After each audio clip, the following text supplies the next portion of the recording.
I think the magic place here is actually someplace in the middle.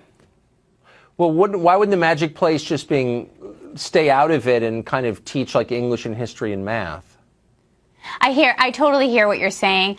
You know, many schools now have a no tolerance to bullying policy on their books. Right. I mean, both public and private schools.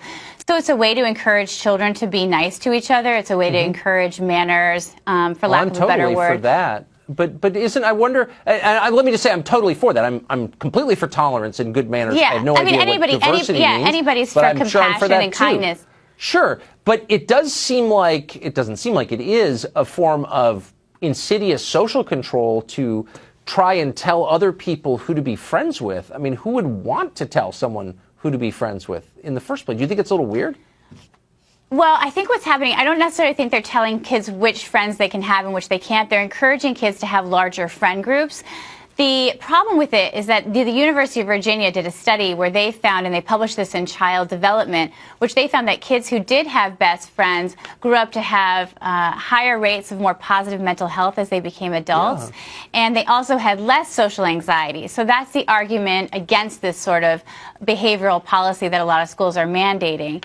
We need to teach children to deal with negative feelings, right? If we numb the dark, we also numb the light. But we also need to teach children that everyone belongs. You don't want to make any child ever feel unworthy or give them a sense of unbelonging in any kind of community. So I think that there's both. I guess. I mean, I'm totally opposed to meanness and bullying, obviously. Yeah. And I mean that. Yeah, of course. But I also think these issues are enormously complex, and the kind of people who teach school probably not equipped to handle these issues better than, say, the parents of the child. And I guess as a parent, I resent the idea that someone I hired to teach my kids facts is intruding into really personal questions like who you're friends with or how many friends you have. Like, why don't they stay out of that stuff completely?